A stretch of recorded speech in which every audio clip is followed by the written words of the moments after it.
Hello and welcome to another episode of For the Love of Sports. My name is Michael Rasile. This is the show where we get to talk about sports, we get to talk about business, we get to talk about everything in between. Whatever platform you're watching on, you probably know what to do. Subscribe, review, comment, like, whatever the hell it is. We would sincerely appreciate it if you could do that for us. Today, my incredible guest, I have John Wolf. He's the Chief Fitness Officer at Onnit Labs. He is the owner and head coach over at Wolf Fitness Systems. John, how you doing today, man?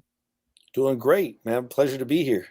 Pleasure is all mine. I want to say thank you up front. I do appreciate this is my favorite thing I get to do. So I appreciate you giving me some time to let me just ask you a bunch of questions. And I appreciate all the listeners for listening in because it's fun for me to do this. It's kind of cool when we see those numbers get pretty high. So appreciate you on that one, John. John, first question I have for everybody on the For the Love of Sports podcast is, why do you love sports so much?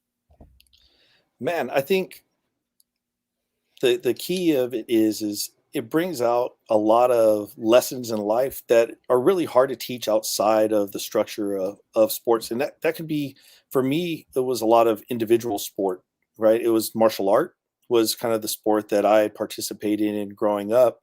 And then seeing the impact of team sports on other people, realizing, hey, man, I really wish I had some more of those opportunities growing up. And now as a father, seeing that so many of the lessons that are harder to impart as a parent sometimes are natural occurrences on the field or on the court or on the mats. And as a parent, I can help reinforce those lessons at crucial times.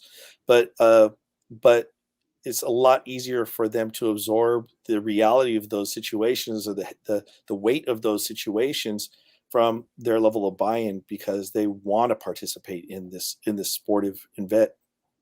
Yeah, I think you bring it up a little bit. The individual versus team sport aspect, I think, is very interesting, right? So I really only grew up in team sports growing up. I never really was in any type of martial arts or golf or tennis or any of those types of things. What have you seen from where you stand, kind of on the fitness side of kids, especially growing up, or even just adults now? Now that everyone gets a job and then they realize they're like, oh, I'm not going to play sports anymore. I'm in a beer league softball, and it's one of my favorite things I do every week, right? So what have you seen from that end in terms of those individual sports, those guys and girls that just go out and play golf every once in a while, versus those team sports, and kind of how that helps mentally and physically? Yeah, I think everybody has a different level of need from a social engagement standpoint, right? And some of us might fall into the category of introversion, right, where the time that we spend alone isn't necessarily that's all we need, but Hmm. sometimes that's how we recharge. And so for some people, a lot of people I know might also be balancing the demands of their professional life and professional endeavors. So if they're in a highly dynamic environment at work, sometimes they want to be a little more reclusive in their personal practice, even if they are working on improving their score, or slashing some strokes off their game on the golf on the golf course. Whatever the case is. But people a lot of times we have historically at On It had a really engaging work environment, and those people would play some intramural kind of type of stuff that we would have in our volleyball courts on campus here, or playing in organized leagues. And I think it's just been great to see how you know people find they get in where they fit in. Hmm. That as long as I think the key is, and I think a lot of people uh, would benefit that don't participate, just need to find a venue that they feel enriched through the process of developing themselves towards some type of outcome, right? Whether that's sportive for obviously the topic at hand, or otherwise. There's just so many different ways to go about it. But I think sports is just such a great thing because most of them have that physical element that Hmm. a lot of our lifestyles don't include. Yeah, I mean, obviously you do something a little different than most, right? You're in the fitness industry. So I'm assuming most of your job has to do with teaching or helping others get fit. And I'm sure you have your own morning routines you do. I'm sure you have your stuff you do at night. But as you said, there's so many people that they sit down in their chair for 8 hours a day. They get up to maybe eat lunch and go to the bathroom, and then they go to their chair and watch TV the rest of the night, right? And they wonder why they're starting to gain weight, or they're sluggish, or they're slow, or they hate getting up in the morning. So I always try and make it a point, especially in the summer. I'm not as great as it in the winter, which is probably the time I need to do it the most, but I love going on a nice walk. Like a nice 30-minute walk in the middle of the day, mile and a half, nice and easy, throw on some tunes, maybe a podcast, 5-star Yep. review, but really just try and hang out a little bit. And I think that's really important. And so I guess I want to understand how, fitness, everybody, we all know that, right? You should probably do some push-ups. You should probably go on a run every once in a while. Everyone, very few people, 9 out of 10 doctors would probably agree with me on that one, right? So I guess what was it about fitness for you personally that drove you down this path as not just a, hey, I'm going to wake up and go to the gym every morning. It's, hey, I'm going to wake up and this is going to be my career. This is going to be my job moving forward. Yeah, I mean, for me, it was a revisiting of, we kind of hit on the fact that my sport of choice growing up, or the one I was actually involved in, was an individual sport and martial art, and whether that was my platform, but other platforms, as we talked about in team sports, help guide us to better understand how to be a better how to be a better teammate, how to be a better person. And for me, uh, it was actually through the experience of being less focused, more destructive personally, and needing to revisit some of the lessons I learned earlier in that practice. So, Mm-hmm. um, I had in my 20s, and I think many people probably find themselves really challenged with the amount of like stimulus that you can jump into, and to be honest, I fell into having a chemical dependency, right? And so from a relatively always fit and active person to being 130-ish pounds, which I hadn't been since I was in middle school. And Goodness. yeah, that was a big, literally a shell of my former self. And so it was the revisiting of the lessons learned in my sport of choice growing up, the discipline of that practice, and that discipline carrying over not only physically but mentally, emotionally, spiritually. The framework, like any good coaching, should kind of hit more than just the technical details of the practice, but ideally we're learning lessons that carry over into other aspects of life. And to be honest, that's really revisiting the lessons I learned and lost my way through the process, was what got me back on track. And then I realized I didn't have access to the same. I didn't go back to the dojo. I did it through an exploratory mission of different modalities of fitness. So I did like bodybuilding again, which I think a lot of us did in the garage growing up, or reading muscle media or other different magazines growing up, Muscle and Fitness or whatever the case was, and trying to emulate other people's workout routines. And then finding that that wasn't really what scratched that itch of personal development. Just adding more weights wasn't really doing what I needed it to do. I needed to find more dynamic spheres of movement and fitness that kind of bridge the gap between that conventional fitness and kind of that old martial practice, or in the case of this podcast, like, how do you bridge the gap between what you do in the weight room and what you do in your sport, which is a lot more Mm-hmm. dynamic, or Mm-hmm. life. Yeah. Life is obviously a very big portion of that. And I definitely want to kind of hit on a little bit of what you were talking about at the end there. But I'm kind of curious. I don't want to armchair expert this. I'm not a doctor by any means, but I've listened to a lot of people talk before. And so it sounds like that chemical dependence that you were referring to. Were you able, I guess, you talked about the lessons you learned beforehand and remembering them. I'm sure there was some lessons that you learned during that time as well. And on top of that, were you able to take that one dependence and maybe even replace it with another, i.e., the fitness aspect, or was there something else there that got you over that dependence into, hey, yeah, let's go back to what we were like before, because that's better for everybody involved. Yeah, I mean, there were definitely lessons learned at that time, and a lot of those lessons were a model for how easy it is to fall into kind of a state we probably see a lot of people in.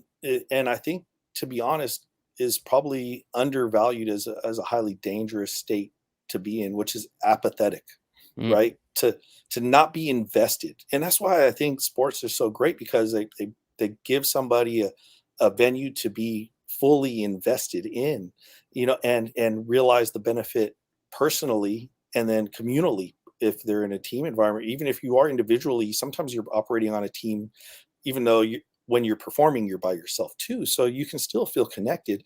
And at that time, it was really, uh, everybody can have different reasons why, but ultimately I found I myself in a state of pure apathy. I didn't feel connected to purpose or to meaning for myself. And it was just through the loss of life in my family. And I just wasn't well prepared for that at that time. And one of the greatest lessons I'd say from that is that for me as a coach now, to operate from a level of personal understanding of how anybody can end up in that place. And also, we see people that have climbed to the highest peaks and still find themselves there, and to not operate from a place of judgment but from a place of understanding. And it's a really powerful thing if you have hit rock bottom and you've bounced off, to know that it life since then, I've had a relative sense of certainty that no matter what I faced since then, they're like, oh well, it's just not nearly as bad as what I did to myself at that point in time. How do you even bounce back from something like that? I'll be honest. I personally never. I don't think I've ever hit rock bottom. So I lean on you for those types of questions. Like, how do you pick yourself up from rock bottom? Because we always hear those stories, right? Oh, you got to hit rock bottom. You got to hit rock bottom. What happens when you hit it? Like, how do you get up? Is there a moment in time? Is there a light switch that goes off? Is there just well, I guess I got nothing else better to do. I might as well start doing this. Like, how do you actually come back up? My circumstance, I think it might not parallel a lot of other people. So I'm happy to share what mattered to me at that time. Please. Yeah.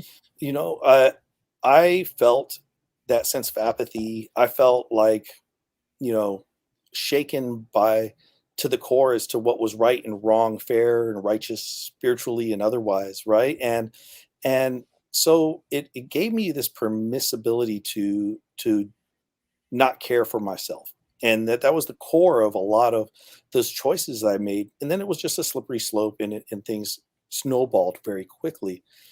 Obviously, I'm not meant to be 130 pounds, so it's really interesting to see how far that went, and how fast, relatively in the grand scheme of things. But ultimately, what happened was I just came to the realization through some interactions with people I loved that I wasn't just hurting myself. And because growing up, everybody has, challenges, and self perception might be an issue, which I definitely had faced a lot of self judgment, and also being a child of divorce, dealing with the daddy issues, mommy issues, whatever the case is. Even if you have a whole, nuclear family, some of us, we always feel the potentially the impact of what was or wasn't right. And the one thing that I'd say that I drew strength from, and gave me some resolve that I was able to draw on, was I was very lucky through all my life, and all of these variations of these variables, that I did feel loved and accepted by the people that matter most. And so I was able to draw strength from that at the time of need, and make commitments, and ask those people to hold me accountable to those commitments, to fix what was obviously very wrong in me, not only my choices, but in the Mhm. way I was seeing things. Yeah, it seems like, yeah, as you said, once you realize there are other people that you're hurting, you at least had a little bit of a conscience. The apathy didn't completely take over, and I'm excited to talk about commitment and accountability a little bit later when we hop into some of the fitness stuff. And I do want to then, so you're coming off rock bottom, you're coming out of this, as you said, you're not just adding weights wasn't really doing it for you in terms of working out and fitness. As you said, you wanted to get, and again, I might have said it before, but unconventional. Anything I looked up about you online, unconventional was always there. So I guess, like, what exactly is unconventional fitness? What are you teaching? Where did you learn? And how did this speak to you more than, as you said before, than just throwing up some more weights on the old rack. Yeah, so when I was going through this process of trying to redevelop myself, I started pouring myself into like, okay, maybe this fitness thing is an evolution of the martial practice that I had growing up, and I can pour myself into this new this new venue. And so I got some certifications that were more conventional, and I got to attend a live workshop with a pro bodybuilder that I recognized from reading some of those magazines I Nice. was talking about, and I realized like, okay, well, there's a cost to some of the things that we may have valued, and not to say that nothing comes without cost. The sacrifice of being elite at a sport comes at pretty steep costs a lot of times as well. Time, energy, and maybe even hyper specialization causing, um, you know, cost after you get out of sport or during sport, right? The pains of being so specialized. In this case, what I realized is, well, a lot of people that I had observed that had kind of gone down that path, they weren't feeling better and better or more agile, nimble, and playful in their bodies as they got older. They kind of fell in a routine, and it was kind of not serving them the same way that they had originally hoped. At least that was my observation. And so I started looking at more of those magazines. I found a series of articles by a gentleman named Pavel Satsulin, who has kind of grown into a greater phenomenon because he was part of the kettlebell reintroduction into the United States in the early 2000 era time. And Hmm. so I found some articles he had put together, and I really enjoyed the perspective, the writing, and also the approach, which kind of went against the grain in many ways. And so I started applying some of the information he had put out there. Through a referral, he had mentioned somebody else and the way they moved, and the application of that movement in more of a martial art background. So I Hmm. thought, oh wow, this is something that is directly aligned with that original interest, and started finding kind of these more esoteric and kind of unconventional approaches to movement and fitness that kind of were rooted in folkloric dance or old ancient martial practices that were based on not only on tactical superiority, but maybe longevity practices as well, breath work and joint mobility, that even when I was in martial art that had more of that Japanese background, you did kind of these like joint circles to prepare for a lot of the striking. And I was like, okay, wow, there are a lot of these parallels I'm starting to see. And that's the rabbit hole that I continue to go down, and it's gone on and still continues now to And this day. it looks like it's going pretty well for you too. You're doing some cool stuff. So I think it's really interesting. And you bring up kettlebells, and tell me if I'm wrong. I've read it on the internet, so who the hell knows if it's correct or not. But I was told that there's one thing that you can do: kettlebell swings. Kettlebell swings are one of the best possible thing for your entire body that you can do. Is that true, or is that a little fabricated? No, I think that it's true until it's not true, just like Good everything point. else, Good right? point.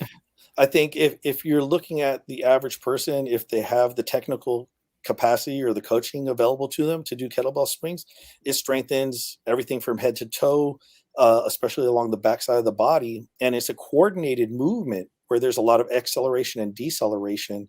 So it has a high carryover potential to every other practice. A lot of times, what we think about is building strength, but it's really the application of force in a meaningful way, right? And so the absorption and redirection of force is a lot of what we're doing in a kettlebell swing. But you can swing, you can do a lot of other things. You could play granny passes with a medicine ball, or there's just a lot of ways we can slice and dice those things. I wouldn't be so dogmatic as to say that that's the universal truth, but Hmm. I think we lift, we push, we pull. Swinging weight is kind of a lost art, and it works on some elements that we see in sports is the timing and sequencing of movement. So, are you in the right place at the right time to make the play, essentially, Hmm. right? Oh, I like that. That's good. That is really interesting, right? Because if you do it wrong, it's probably just going to hurt you, especially a Oh yeah. movement like that in particular. So if you do it right, it could probably be very, very good for you, as you said. If you do it wrong, that was just kind of an aside. I don't know, remember where I saw that, but I heard it was really good for you. So thought I'd ask the kettlebell guy, right? Are you known as a kettlebell guy? Is that too much, too little? How do you like that? I had traveled around. I had developed a course called Evolution Kettlebell Groundwork back in the days when I was at Wolf Fitness Systems before I came to Onnit. And I traveled around. I went to Europe teaching this, and I traveled around the United States teaching it. But it was essentially a combination of kettlebell work and ground-based mobility drills. So nowadays, you see a lot more of these ground-based movements kind of integrated into a holistic training regimen. One of them might be my friend Mike Fitch's animal flow. You could even probably hear, but animal-based movements or ground-based mobility. There's so many different ways that this stuff has now become a lot cooler than it was before. It wasn't cool to do things that were restorative and not just measured in work. But now I think there's a lot more prevalence on the quality of the movement, the visual appeal of the movement, and the execution. So realistically, what I'm known more for is integrating a lot of disparate modalities into something that's systematically delivered, and that's what we do at Onnit. So we have kettlebells, we have clubs, maces, like I said, med balls, suspension training, a bunch of mobility. I'm actually probably best known to emphasize mobility practices. Like stretching, yoga, that kind of stuff? Because that's what I Yeah, love the I mean, most. from an external standpoint, I think it's easy to contextualize it in stretching or yoga, and yoga has kind of more of this more holistic stretching component where like Hmm. you're holding a position that you feel unstable in, and by holding that position, you're finding new length and strength, to find and hold that position. Stretching, I think we look at a lot of times the lengthening of specific tissue, like a section of tissue or Hmm. an area of tissue.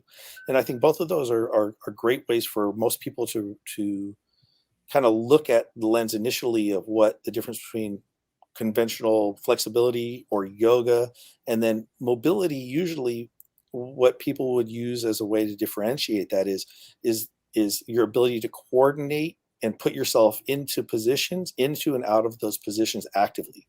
So I'm not using gravity and like getting in myself into a stretch position, but do I have the full range of motion and coordinate my joints, potentially even under load, right?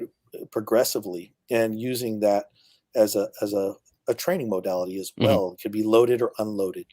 And yeah, I could see that being very important, as you said, with the potential, as you said, loaded, but the gravity and understanding, what your body's capable of and what it's not capable of, I think is really interesting. And I just try and stretch every morning. I think that's a really important thing. Like I wake up and my legs hurt, so I'm, this far from the ground, and then I can finally get my knuckles to touch the ground, after a minute or two, and feel like $1,000,000 afterwards. And it's one of the best things, one of the happiest things I do every morning because I feel so much better just letting that blood get flowing, getting down there, stretching out, feeling a lot better. So if you don't already, I suggest everyone out there, probably a good idea. But I do want to talk. I mean, you kind of breezed over it, so let's maybe take a step back. You traveled the world teaching people how to use kettlebells. Essentially, I know I'm paraphrasing, but that is such an interesting.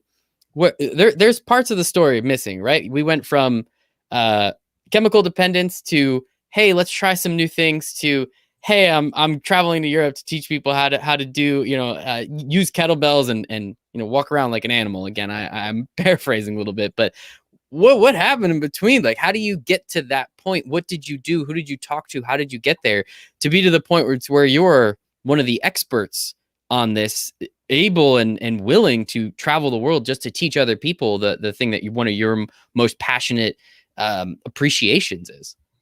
Yeah, I think it, and first let's go back to your morning routine, Michael. I want Oh to yeah, just yeah, I want sure, to sure, give sure, you yeah, I want to please, give you some props on that. thank you. And to be honest, like how we start our day, I think frames how we look at the day as a whole. Like if Let the me first thing we let, do is oh, go ahead. let me give you my whole one then. So I Yeah. slam a glass of water, just chug an entire glass of water. I stretch out and then I meditate for 5 minutes. Just little breathing Mhm. meditation. Then I drop down. I do 40 push-ups and I have a minimum of a minute 45 plank. I do that every single day, and I have for like the last like 2.5 years. So feel good every morning, man. I feel pretty good. And then I drink coffee, of course. I mean, come I on, mean, but that's duh. just the icing on the cake, Yeah, though. exactly. That's the good stuff. That's the good stuff. Yeah. I apologize. Go back. I'm No, I sorry. think that's great, and thank you for sharing. I think that having that morning routine, it's such a powerful thing that sets the day up for success.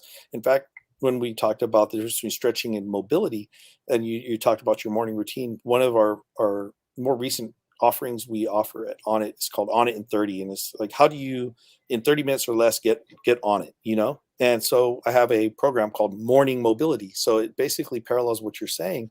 For somebody who's looking to explore mobility practices, that would be a really accessible one. It doesn't require you to be, in shape. You're really just paying dividends into your movement capacity. You're essentially just helping your joints and soft tissues feel more resilient and healthy, so you can touch the floor, like you had said, if that's your big win for the morning. But for me, that's been a big part of this journey, is the mobility component. And you said, well, how do we get from, chemical dependency to traveling around the world? And a large part of it is like what you talked about before, is as purpose and resilience. Like, how do you keep showing up? And for me, uh, when I was doing all that research and trying to find different rabbit holes to dig down into, I started going through fitness education courses, traveling around instead of being on vacation and going to Vegas, which I obviously didn't need a party anymore. I started going to these fitness seminars. And so I did that to accelerate the process of my personal development. But I started that in around 2001, and I didn't start coaching and receiving pay. Sorry, I was coaching perpetually since then, because I wanted to share with the world what it was that I felt was so impactful for me at the time. But I did it for free in my garage, and suckered everybody who worked with me in the office. I had a kettlebell next to my cubicle. I was the crazy guy, and all the people that I used to work with in finance or other businesses that I used to do, I have a very eclectic work history. They're like, yeah, you always had a kettlebell at your desk, or you always were trying to show me this mobility thing, and now look at what you're doing. But essentially, I went through courses that were definitely more geared towards professional development for my own personal gain, and I let that practice continue to evolve for several years, coaching people for free before I started becoming a fitness professional. I got into the fitness as a profession, because in 2008 I was working in finance, and I really liked helping people uh, realize the American dream. Helping them finance their house, and there wasn't a financial vehicle that could help a lot of people. And instead of being in a situation where I felt like I couldn't be of service, I felt like, man, everybody's hurting financially. What if I helped my community by reinvesting in their personal health and making it really affordable? So I worked with the city and coordinated some resources to do a city sponsored wellness program, worked with the county, did a lot of public speaking and trying to educate people in my locale. That's really snowballed into me starting my own, sharing a studio with another business. And then 18 months later, opening my own studio, becoming a little more prolific in the way that we integrated fitness in a very unique way. YouTube and Facebook was kind of on the upswing. Instagram didn't exist yet, and I had a talented artist that did he did music, but he needed to learn how to do graphic design and video to promote himself as a musician, right? And he also happened to develop himself as a coach within our studio. So he helped us proliferate, that message that we had of this unique brand of fitness. Next thing you know, I was able to produce a DVD with Unconventional fitness magazine called My Mad Methods at the time. That gentleman ended up selling that publication to Onnit, and he took a role he took the role I now have within Onnit, leading our fitness charge, and until I took the baton from him thereafter.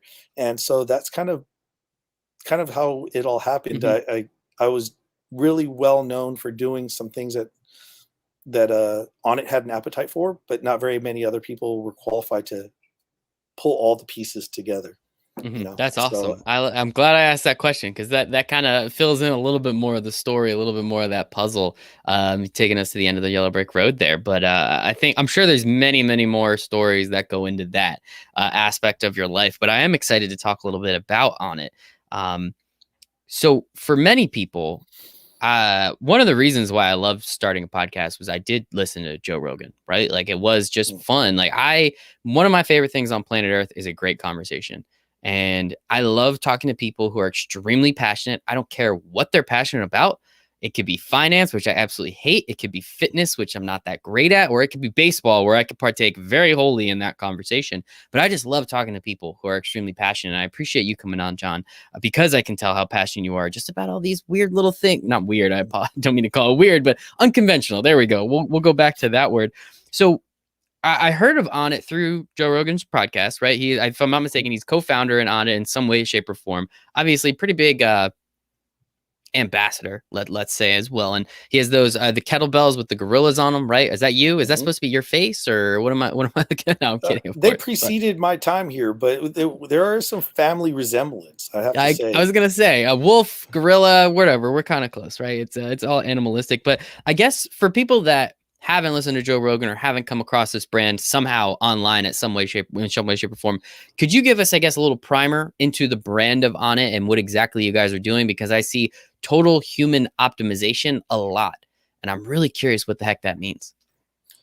I think we've naturally kind of touched on it in many ways, but we've tried to encapsulate really clearly what Onnit is for people. So yes, Aubrey Marcus was our founder and CEO up to our recent history, in which he kind of handed the baton over to our current CEO. Joe helped co-found the actual birth of Onnit, in the sense that he kind of guided Aubrey towards creating a nootropic called Alpha Brain. A nootropic is a cognitive enhancement supplement. Essentially, it helps your brain function. And so Joe was really taken back with the formulation and promoted it. And that was the springboard for Onnit to really become instantly financially viable, to achieve its now mission of empowering people towards this goal of total human optimization. So what does that mean? Total human optimization, in the sense of Onnit, and Onnit being kind of, what is Onnit? Well, it really came from Aubrey hanging out with Bodie Miller and saying, like, okay, hey, did you see me get down work down that slope? I was on it. Or Aubrey loves basketball, so if he had a great game, then he was on it. And if we were to look at modern psychology, on it would be like achieving flow state, which is also a parallel, or a measure a lot of times for people to have a fulfilling state, a fulfilling sense of life, a sense of fulfillment in life, is being able to pour yourself into something, and so wholly, right? We talked about it being sport for a lot of people, to find that state of just pure bliss and joy, and being present in that moment, and sometimes being out of our own way. And so in that goal of achieving flow state, Onnit has curated a bunch of products and services, even our fitness. And we talk about this weird unconventional game of fitness that we play. A lot of it is to help facilitate that state more readily.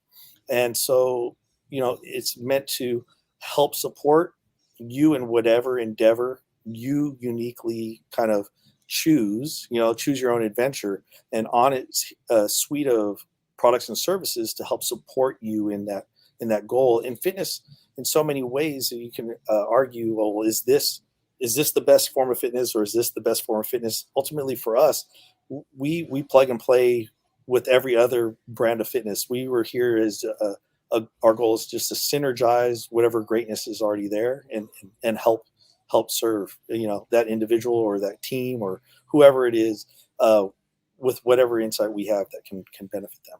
Yeah, and I think it's really important for people to understand that it's not just it's not cult-like, right? It's not one, here, this is how you have to do it. It seems like you guys are very open to different ways of doing things, as long as we get to that final level, right? As long as we get to where you're looking to go, because everyone's going to have a different on it, as you said. Everyone's going to have a different flow. Everyone's going to be looking to fulfill themselves and their own lives in different ways.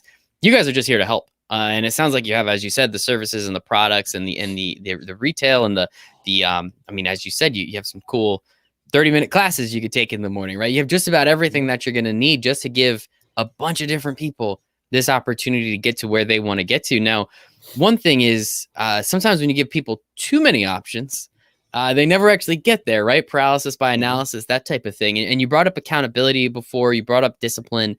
How, especially from the fitness side, how have you been able to utilize those types of attributes, right? Things we learn in sports when we're younger, right? Time management, working hard, discipline, accountability.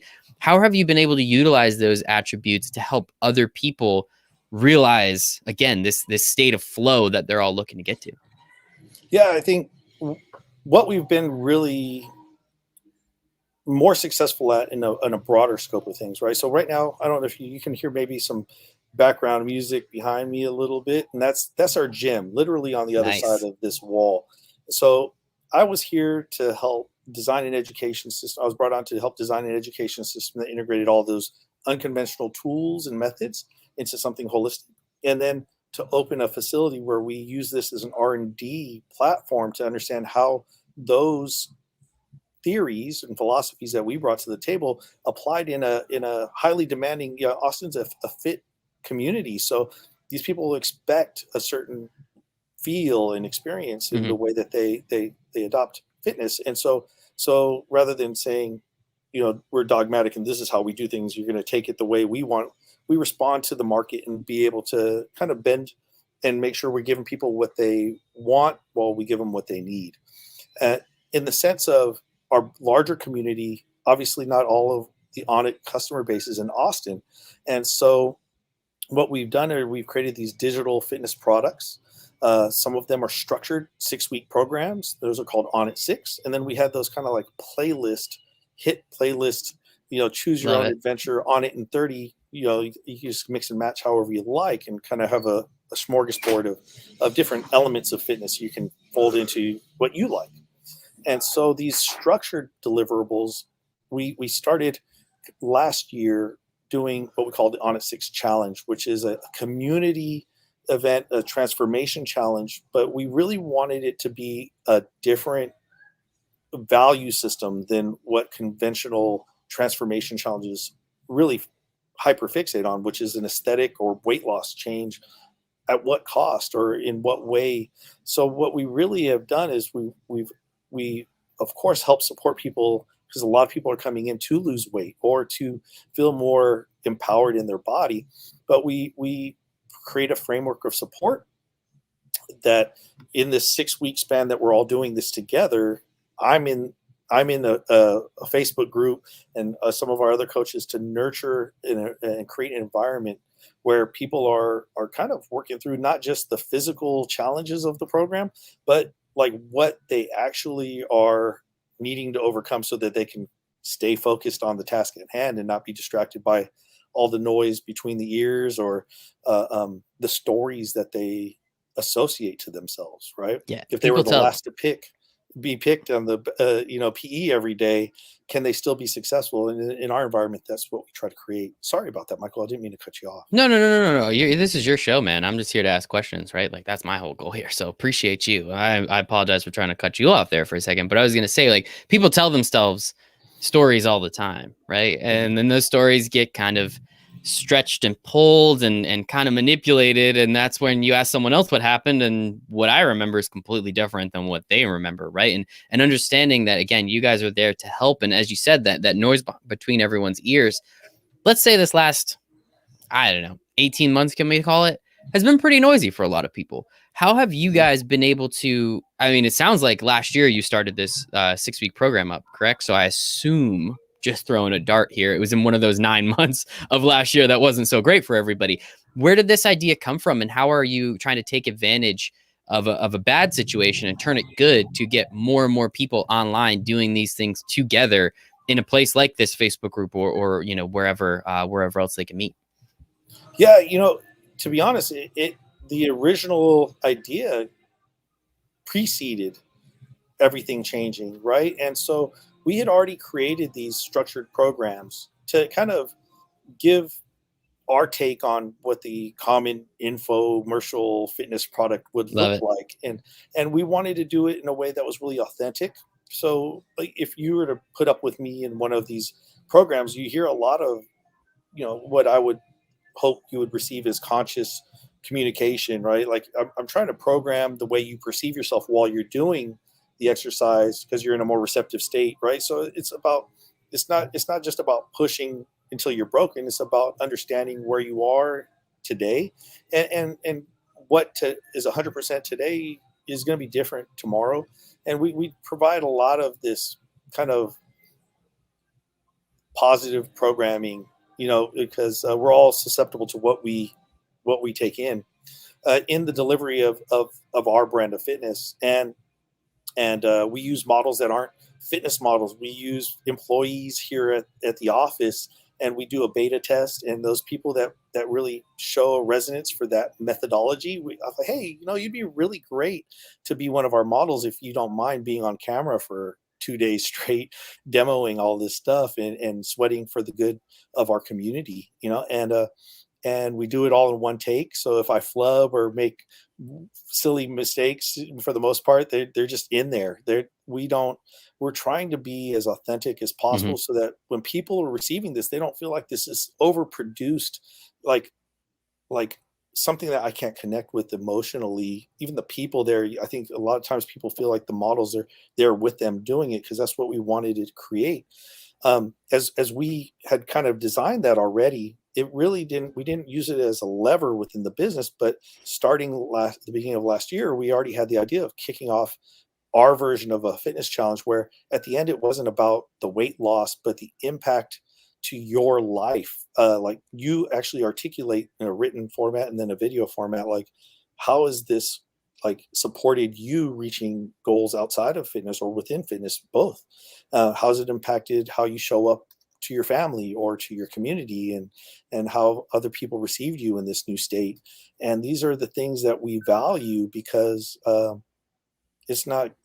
not optimized human if you're not making positive impact on the people around you, right? It's a cascading a benefit for the whole world. If you and I are happy people, everyone we interact with is changed, at least for that moment, right?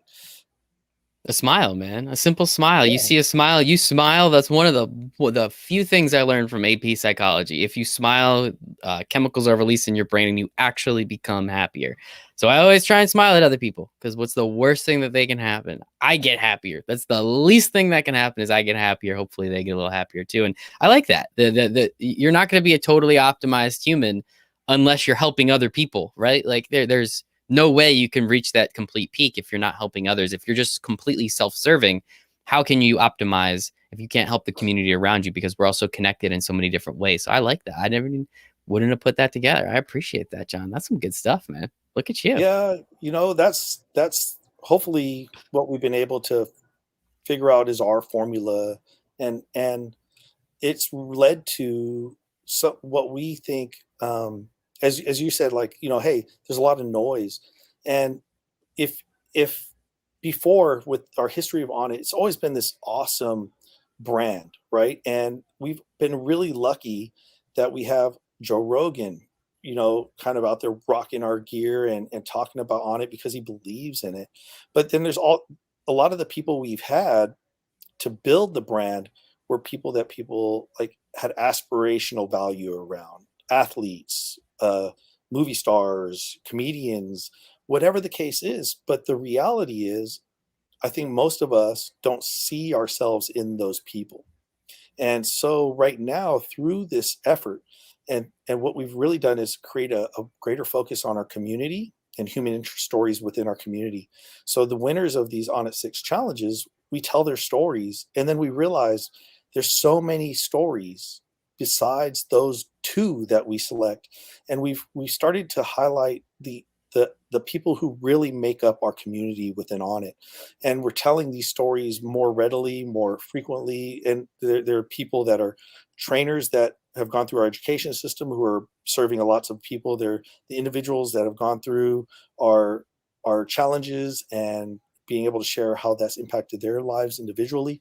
And now we've created this kind of concept on its stories, and it's taking up a new whole section of what we put out. And it's really about the actual consumers of On It. And hopefully that paves a path, is more diversity is represented there for people like you or like I or like a lot of other people who maybe someone won't relate to me, but they'll relate to one of those stories, and that's what puts them on the path. I think that's absolutely fantastic, right? That is some incredible, just from a business standpoint, that's amazing marketing, right? If someone has a story written about them from a reputable source like yourself, they're obviously going to want to share it and let their friends know about it. But more importantly, just from a community building standpoint, right? Seeing other people that are in the brand, and maybe they've come across this person's name before, maybe they haven't, maybe they've connected with them, maybe that just builds those, just the clasping of hands so much tighter to get all of these people so involved in other people's stories, right? And then that brings something to you, right? Seeing that somebody else could do it. Okay, that maybe that's the motivation I needed to do it. Maybe that was just a great thing that put a smile on my face, right? And that's again going back to that total human optimization. I think that is fantastic. And John, just a couple more questions here. John Wolf, Chief Fitness Officer at Onnit Labs. What exactly? I mean, CFO. We know what the regular CFO does. I guess. What does a Chief Fitness Officer do? Do you come up with these ideas? Do you come up with the workouts? Are you just kind of the guy that's pulling the strings in the background? What exactly does a Chief Fitness Officer do? Don't look behind the curtain, bro. Okay. Sorry, Well, I'll take that back. well, the reality is like what a cool place that I've been fortunate to find myself in, where I'm in a what I feel is a brand that has truly the ability to make a positive impact on the world, right? What we what we're selling isn't just the products, it isn't the services, it's a belief, right? And Hmm. that's what we are purpose driven, and everything else comes as a result of us living in that truth. So as CFO, realistically, I came in, as I told you, I was actually I was flown in by my predecessor who was really good at info marketing and was there the founder Aubrey Marcus was saying, hey, we want it to design an education product, an education system, and we Mm. want to open this gym. So my predecessor Mark, he's like, I don't, that's not really where I shine, but I know the right guy, right? And so he did a lot of info marketing around fitness, and then I came in, design education, opened the gym. As he left, we had to figure out really what the next strategy was. So my strengths were in education, running the facility, and building community. So those are the things that really kind of I own. I renovated a lot of our fitness products, which are unconventional fitness products, Mason's clubs, kettlebells. I redesigned some of the things that I thought ergonomically needed to be enhanced, and help drive innovation in that area. I continue to lead and manage our team here on the ground within the gym and our education team as we have flown around and taught our courses as well when we were doing live events. We're not doing that right now, though we are about to launch a digital education course so that people can access our education wherever they are. And then our home fitness digital fitness product initiative, which has definitely featured a lot of this space, unfortunately, on the front end. But we're going to diversify that because if we're an education platform and I'm an educator, it's like, how do you know what a good leader is? A good leader creates other leaders, right? And we've done what I hope is really going to be a more observable, just like the stories that we were talking about earlier. You're going to see more people who've come through our education that we're better at highlighting, and hopefully can get their voice into the marketplace, joined with ours. So we can see, like you said, all of those hands held together, choosing to work together to create kind of that outcome that we. It's a big aspirational goal, right? Uh, Good. but it's that keeps what keeps us coming in every day. You need big goals, man. You need way bigger goals. I read my goals every morning. That's another thing that I forgot to add to that morning routine. And I'm gonna get to your morning routine. Don't worry, I wrote it down before. I wanted to end with that, but that's one thing that I do every single morning. As you said, you're an educator. It's one of my goals to be. I don't really know. It's not an adjunct professor, but like a part-time professor. Like just like get like a Tuesday, Thursday class at my alma mater here. I went to Rutgers. I'm about 25 minutes away. Just get like that Tuesday, Thursday class like once, like one group of kids. I feel like my personality works out really well for it. And I think I could actually give a lot. So that's one thing that I read myself every morning. How do I become a sports business professional? And I think I'm well on my way there, especially talking to people like yourself and learning more and more about it. I also want to become a paid speaker, and I also want the best podcast in the world. So I'm coming for your friend Joe, but we got some time until then. And I think, as you said, with Joe Rogan, and only a couple more minutes, John, sincerely appreciate your time today. With having someone like Joe, it's absolutely incredible, right? But you guys were recently acquired or merged with, I don't know exactly the correct legal terms we want to use, but with Unilever. And I mean, we can count on one hand, right? Johnson & Johnson, P&G, Unilever, and Kimberly-Clark, right? Some of the biggest consumer brand companies in the world, conglomerates worldwide. What was it like when this only happened a few months ago, if I'm not mistaken? What was it like to see a company like Unilever come in and say, we love your mission, we love what you're doing, and obviously we love your products, we want to get them out to way more people? How much more motivation, or how much more I don't know the word I'm looking for, but like, I don't know, whatever that word is, we'll figure it out at the end. But what was that like, having a company like that come in and say, we love what you're doing, let's do it even more? I think that's the mission, and that was the position we found ourselves in, just saying like, wow, to be recognized by one of those top 5 players in the worldwide market of consumer product goods, right? If you don't know, there's really only like about 5 of these conglomerates that make up most of the brands that we interact with on a daily basis, and Unilever is one of those top worldwide brands. And I think when we were looking at potentially taking outside investment, which we had never done up to this point, outside of a couple of like IOU investments that Aubrey took to start the company with some friends, it really has been a kind of grassroots. Joe is a springboard and was huge in gaining momentum, and people might have little stakes that they bought in. Some of these athletes that wanted to be part of the brand instead of us paying them. Some of them bought shares of the brand because they felt that connected to it. So it was really unique. And then to have Unilever come in and their interest be a huge vote of confidence that we're on the right track. There's also the fear of what the cost of incorporating in such a big machine might be in terms of our identity. And oddly enough, Unilever is got this initiative where we're part of a health and wellness initiative, right? There's they required Ollie and Liquid IV, some other brands in this space. But one of the things that most people don't know is Unilever is the worldwide largest distributor of ice cream, manufacturer and distributor of ice cream, and they actually also hold Ben & Jerry's as a brand. And Look at Ben & that. Jerry's is well known as a very activist brand, right? And so what we found was, wow, they have this brand, they've helped it grow so much, but at the same time, they haven't muzzled the founders. The founders still have their voices, and those voices might not necessarily always be the easiest thing to deal with, but they've allowed those founders and that brand to stay authentic, and that really meant a lot to our leadership team as we continue to charge forward, realizing Aubrey's long-term mission for Onnit was that everybody in the world should be able to get on it. And whether it's through our digital fitness products, which is like the low-hanging fruit for us to make a $10 product that someone all over the world, as long as you have internet connection, could access at a reasonable cost. That was big for me.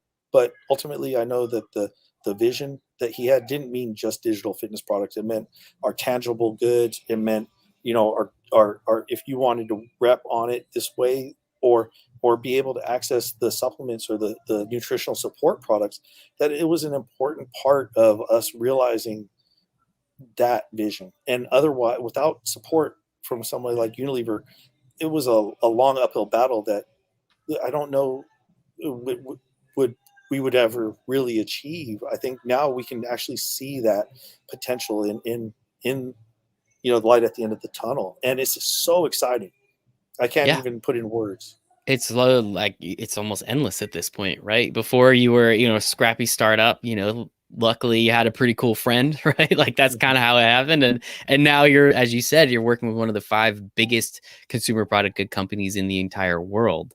Anyone, again, go Google it. It's pretty interesting that there's only 5 of them, but that's neither here nor there. It's awesome that you get to be a part of it. And as you said, you get to be a part of a brand and a company that is not going to tell you what to do. You're going to be allowed to do what you do at the highest level, you as in Onnit, but just with more opportunity, more connections, more networking, and hopefully a couple more dollars behind you too. I don't think that would be too bad, right? All the above, All of the above, baby. Love we'll it. take it all. That's fantastic. 2 more things. One, I just wanted to comment. You said that you created that digital program. It's $10 a month, and I think it's $10 one time purchase, and you have a lifetime access for the Onnit in 30 products. So each one has a theme. Goodness. Yes. I just assumed $10 a month. I apologize. $10. I mean, shoot, I'll just go pay for that now. But I really want to make sure that we connect some dots, because much earlier in this conversation, one of the things that you did personally was you believed that giving back to your community through fitness in an extremely affordable way was something that you were very, very passionate about. Would you look at that, how things come full circle? And now you're just running it rather than through your own gym or your own home with somebody else next to you in the studio. You're running it through, as we said, one of the 5 biggest companies in consumer products goods in the world. So John, kudos and congratulations to you, man. That is some full circle stuff. And that is, again, why I love having these conversations, because you're not going to find that anywhere else, right? You're not going to know that. And I think that it's absolutely fantastic that this is where a lot of the stuff comes from. And John, I've kept you very long, and I'm sure you got other shit that you got to get going to. My last question, as I said, for you is the morning routine. What do you do every morning? When's the alarm go off? What's the first thing you do? First thoughts? Tell me it all, because I might need to start adapting what I do a little bit, and seeing how much fun you're having over there. Yeah, for me, it'll vary at different times, but generally, there's ebb and flow, right? There's the seasonality of life, and for summer, it was kind of different because I'm a father. I have my daughter from California coming and spending time with me. Everything really centrated on that. So routine was kind of thrown a monkey wrench in. But now we're back into the school year is kicking off. So my one of the rituals that we teach in our Onnit 6 challenge a lot of times is prioritizing your personal needs so that you can be of greater service to others. And so one of the things that I kind of played, we do a lot of play on words, right? So guns out before sun's out. Love it. So if you're a family person and you have a lot of commitments or highly dynamic, waiting to the end of the day often leaves you with the least willpower and the least energy to pour into what you need to be well. And so before the sun rises, I generally like to have a mobility practice, a gratitude ritual. Like, what am I grateful for the opportunity to pursue today, and who do I want to reach out to actually express gratitude for? So I predetermine who I want to reach out to that day.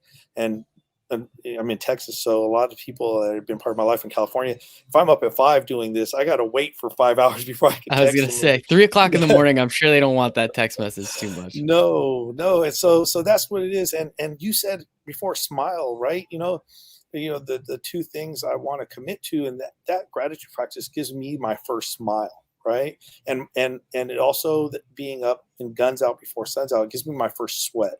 And it might not be the only sweat of the day, but I like how you said the walk.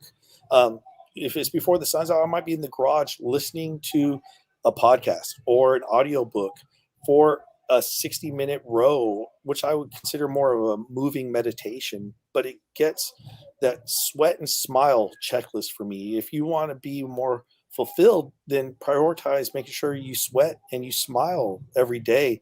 And those 2 things, if you do them and have some consistency, they really do snowball into a lot more positivity. Sweat and smile every day. I like that. I'm going to have to work that into the routine, John. This has been absolutely incredible. Sincerely, thank you so much for all your time today. As I said, this is my favorite thing I get to do.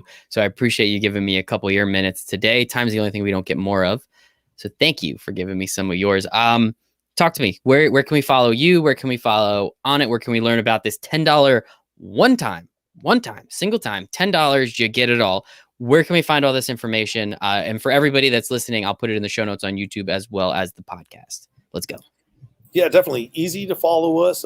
We're big on Instagram. So at Onnit, O-N as in Nancy, and as in Nancy, I-T, at Coach John Wolf. So really easy. And in addition to that, make sure to check out onnit.com on the web. You'll see a bunch of content. We're actually going to launch our upcoming Onnit 6 challenge. If not right now, when you see this, then there'll probably be another one coming up. So stay tuned to that, or check out some of those stories, because even if my story doesn't resonate with you, hopefully someone that's connected to Onnit is somebody you do resonate with and find value in their story, and choose to come and participate. Ultimately, if you do want to plug into social support, whether it's during an Onnit 6 challenge or outside of any of those defined times, check out our Facebook group, the Onnit Tribe. And just know that if you come and show up, you don't have to communicate your presence right away. You can just observe.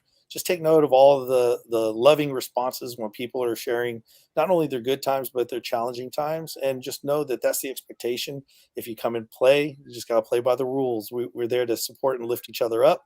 So I just ask, if you do show up, just if you do share, make sure it's in that with that intent. I love that. This has been absolutely fantastic. John Wolf, Chief Fitness Officer at Onnit Labs. Appreciate your time today, John. Thank you. Thank you, Michael.